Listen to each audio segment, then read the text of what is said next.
Well, hello, my friends. Welcome to the Friday broadcast of Hope for Your Heart. This is Pastor Calvin Corbett, and in the broadcast today, I want to cover the subject of our Christian duty.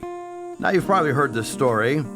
There was a security breach in Washington, D.C. several years ago, and a man jumped the fence that surrounds the White House and sprinted through to the main floor of the building. And I could have caused much greater commotion, but he was stopped by an off-duty Secret Service agent. And that guy was leaving for the night, and the intruder was tackled outside of the green room by this agent. Well, one person said, there's no telling how long this guy could have run around if the detail guy hadn't happened to be there. So this guy realized, I'm never really off duty. You know, as Christians, we are always on duty. We're never completely off duty. So we're going to look at 1 Peter chapter 2. We'll look at verses 13 to 20. And the reason that we're never off duty is because we have a dual citizenship. We have our citizenship in heaven, but then we are citizens to the country in which we live in. Now, Daniel is a model of how we should have the proper relationship with government. Just to give you a little background, the Babylonians were given authority over the Jews because of the Jews' disobedience. Now, that's a mouthful what I just said. Now, I believe that we as a nation will become enslaved, not like the traditional use of the word, but become a victim of the government because we choose to disobey. If God is not your king, government will become your king. Daniel worked himself into the highest levels of this pagan and unbelieving government. Although the rulers respected Daniel's God, their lives and their actions didn't show they believed. Daniel served the king as a true servant. When he requested the wise men not to be executed for interpreting the dream of the king, Daniel steps in. And he asked the king if he could interpret the dream, and he does interpret the dream, and God uses Daniel in a powerful way. Daniel, when he was in that royal court, when his three friends refused to bow down to the idol that was erected to King Nebuchadnezzar, and they were sentenced to death in that fiery furnace in Daniel chapter 3, their response was confidence and faith. They did not defend themselves, but instead told the king their God would save them, adding that even if he didn't, they would still not worship and serve Nebuchadnezzar's God. After the Medes and the conquered Babylon, Daniel continued to serve faithfully, and he rose to power within the government. Here, Daniel faced the same dilemma with the governors and the satraps that kicked the king into signing that decree. And if we look at the life of Daniel, Daniel responded directly. Daniel 6:7 says that the petitions that said that any god or man for 30 days, they could not bow down before another God, except you, king, we're going to be cast into the den of lions. Well, Daniel responded directly, and in full view of everyone, he disobeyed the order. It says in Daniel 6:10, now when Daniel knew that the writing was signed, he went home, went into his upper room, with his windows open toward Jerusalem. He knelt down on his knees 3 times that day, and he prayed and gave thanks, as was his custom since the early days. Now, one of the things I loved about Daniel, we always sing, dare to be a Daniel, right? Dare to be a man of God, is that he didn't pick up the custom of praying when it was illegal. That was his custom. He was doing it prior to it being against the law, and by golly, he was going to continue to pray even after it was against the law. Daniel was completely loyal to any ruler that was placed over him until that ruler asked him to disobey God. That's at the moment when a choice had to be made between obeying the king of the earth or obeying God. Daniel chose God, as we should. In 1 Peter chapter 2, we have some insight into how we should be living as citizens. 1 Peter 2, beginning at verse number 13. For the Lord's sake, submit to all human authority, whether the king as head of the state or the officials he has appointed. For the king has sent them to punish those who do wrong and to honor those who do right. It is God's will that you live honorable lives and that you should be silencing the ignorant people who make foolish accusations against you. For you are free, yet you are God's slaves. So don't use your freedom as an exercise to do evil. Respect everyone, love the family of believers, fear God, and respect the king. You who are slaves must submit to your masters with all respect. Do what they tell you to do, not only if they are kind and reasonable, but even if they are cruel. For God is pleased when, conscious of his will, you patiently endure unjust treatment. Of course, you'll get no credit for being patient if you are beaten for doing wrong, but if you suffer for doing good and you endure it patiently, God is pleased with you.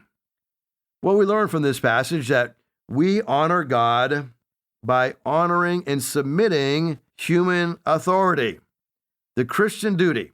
It's the smart and the right thing to do.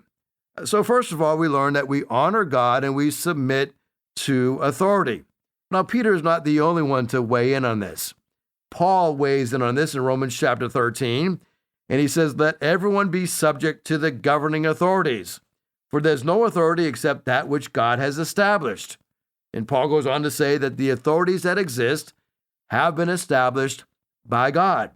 Consequently, whoever rebels against the authority is rebelling against what God has instituted, and those who do so will be bringing judgment upon themselves.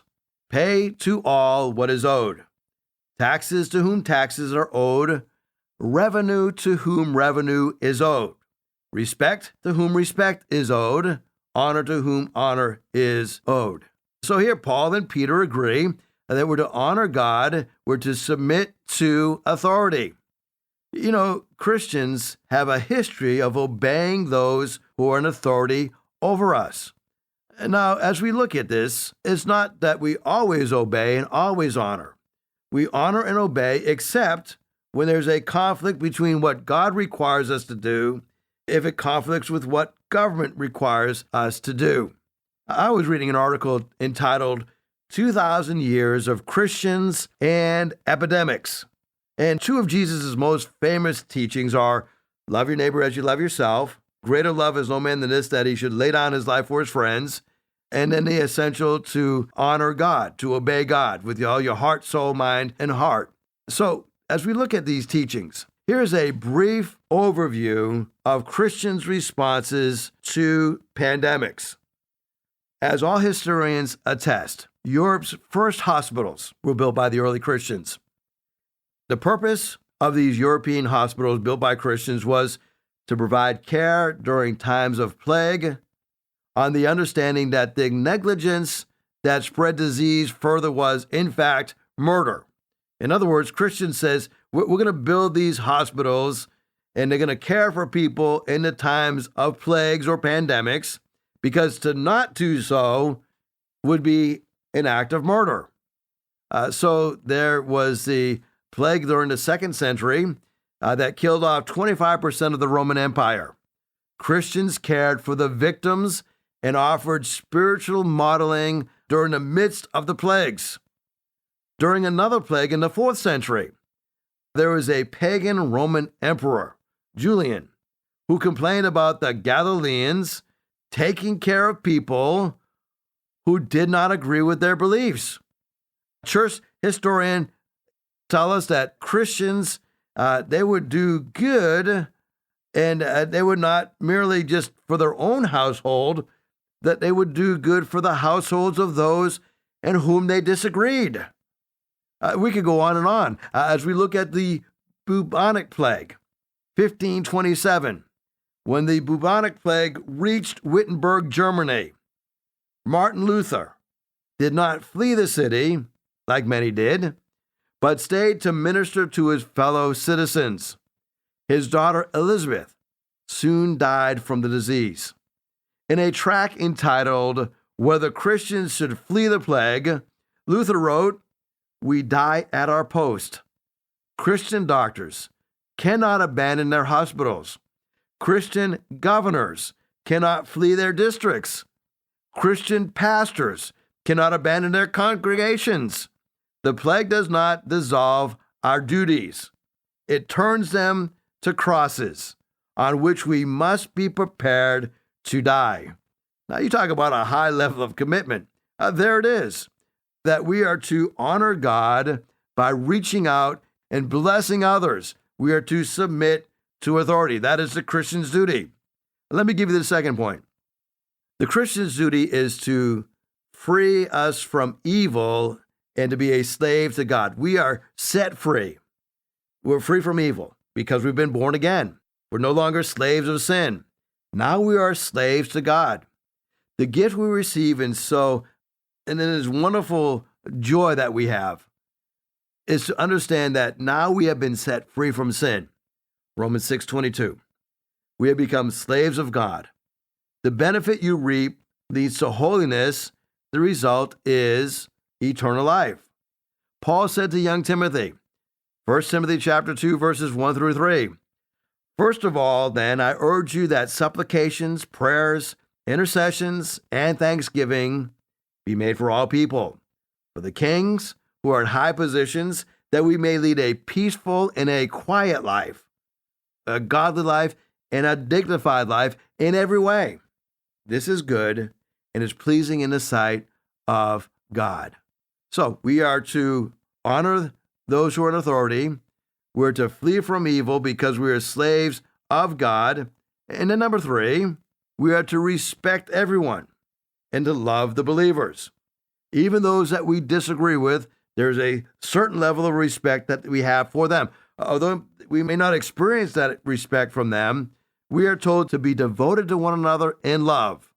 Honor one another above yourselves. The Christian's duty also involves honoring our employer. We're to submit to the good employer and the harsh employer. John Maxwell said this: the greatest day in your life and mine is when we take total responsibility for our attitudes. That's the day we truly grow up. Paul gives us some really harsh language in Ephesians chapter 6. He says, slaves, obey your earthly masters with fear and trembling, with a sincere heart, as you would with Christ, not by the way of eye service as people pleasers, but as servants of Christ, doing the will of God from the heart, rendering service with good will as to the Lord and not to man, knowing that whatever good anyone does, this he will receive back from the Lord. Whether he's slave or free, masters do the same to them. And stop your threatening, knowing that he is both the master of yours in heaven and that there is no partiality with him. So this is a tough passage, isn't it? When we look at this passage. Now, Paul is not condoning slavery as we know slavery and in our nation. What he is doing is explaining that when you find yourself in a situation, you're to obey your earthly masters, those who God has placed in authority over you. So I guess the application we could say in our lives is that God places people over us. God places pastors over churches. God places fathers over families. God places bosses over their employees. And so as we understand this, God places government over us, that we have a level of responsibility to obey them. And Paul says with fear and trembling and with a sincere heart. So it's not only that we're doing what we're supposed to be doing, we're doing it with genuineness of our hearts as you would to Christ. Now, Christ never forces us to obey him, never forces us to follow him, but if we love him, we willingly follow him. Paul says, not with eye service. In other words, I'm not going to just do what my boss tells me to do when my boss is around, when he sees me, but I do it even when he doesn't see me. I'm not doing it to be a people pleaser. I'm not buttering myself up to the boss, right? I'm not trying to flatter him, but I'm a servant of Christ. Doing this from the heart, because my heart is different. I realize that as I am serving my employer, I am doing it out of a heart that God has given me. It is part of my Christian duty. It is part of my ministry. You know, you have a wonderful ministry at work.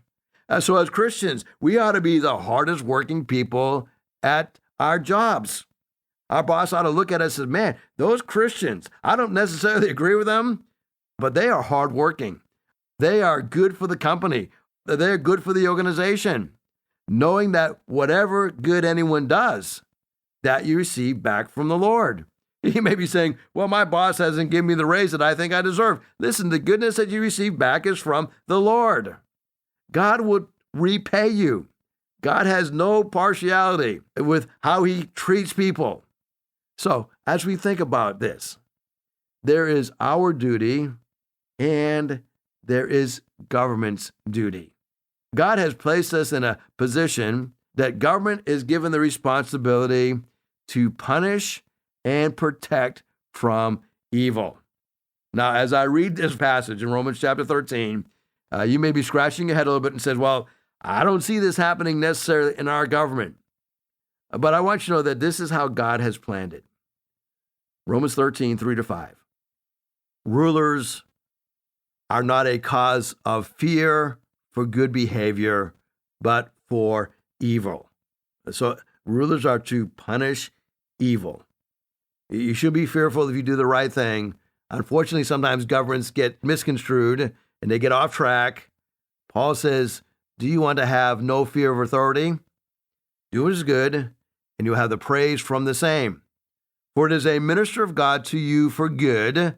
But if you do what is evil, then be afraid, for it does not bear the sword for nothing. Government doesn't bear the sword for nothing. It is a minister of God, the avenger who brings wrath on one who practices evil. Therefore, it is necessary to be in subjection, not only because of wrath, but also for conscience sake.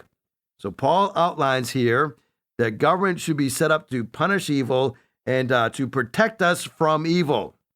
But government also should be set up to honor and to serve and to promote righteousness.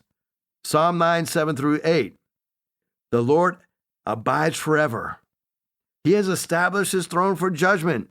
He will judge the world in righteousness. He will execute judgment for the people with equity. Here we discover that God is the one who will ultimately intervene when a government goes astray.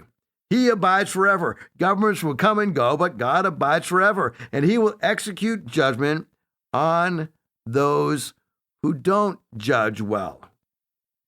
Acts 5:29. When government gets off track, Peter and the apostles answered, we must obey God rather than man. As we look at these dictates of government, the remaining time that I have left in the broadcast today, I want to bring us back in history to the founding of our nation. You know, America had 56 men who signed the Declaration of Independence. The book of Proverbs says that righteousness exalts a nation, but sin is a reproach to all people. I'm praying that God would send revival to the churches across America and that God will bring about a spiritual awakening to our nation. As we look at the founding of our nation, I'm praying that we will go back to the understanding of where we began as a nation. Americans, you know, the 56 men who signed the Declaration of Independence on that 4th of July, you know, they were risking everything, don't you? They actually signed it on July 2nd. It didn't get publicized till July 4th. These men knew if they won the war with Britain, that there was still going to be years of hardship for our struggling nation. They also knew that if they lost, they would face a hangman's noose. And yet, there is where it says, these men says, we herewith pledge our lives, our fortunes, and our sacred honor. They signed. But did you know that they paid a price? When Carter Braxton of Virginia signed a Declaration of Independence, he was a wealthy planter, a wealthy trader. But after signing the Declaration of Independence, he saw his ships swept away. He saw his debts mount. He lost his home. He lost all of his property. He died in rags. There's another guy who signed the Declaration of Independence. It was really a pledge to pledge their fortunes and their lives in their sacred honor. A guy by the name of Thomas Lynch Jr. He was the third generation of rice growers, and he was an aristocrat. He had a large plantation, but after he signed the Declaration, his health failed. With his wife, set out for France to regain his failing health. Their ship never made it to France. He was never heard from again. These mighty men pledged their fortunes and their lives and their sacred honor. I would to God we'd have men do the same thing. These men who signed the Declaration of Independence understood there would probably be a high price to pay. Thomas McCann of Delaware was harassed. In fact, he was so harassed by the enemy that he was forced to move his family 5 times in 5 months. He served Congress without pay. His family died in poverty while they were hiding. Vandals looted the properties of Ellery and Clymer and Hale and Gwinnett and Walton and Hayward and the Rutledge and the Middleton and Thomas Nelson Jr. of Virginia. Nelson County, Virginia, is named after him. Raised $2 million of his own money, and he signed for the provision of the Allies, the French fleet. After the war, he personally paid back the loans, wiping out his entire estate. He was never reimbursed by the government. And in the final battle for Yorktown, he, Nelson, urged General Washington to fire on his own home, then occupied by Cornwallis. Thomas Nelson Jr. died bankrupt, but Thomas Nelson Jr. had pledged his life, his fortune, and his sacred honor. When the Haitians seized the home of Francis Hopkinson of New Jersey, Francis Lewis had his home and everything destroyed. His wife was imprisoned.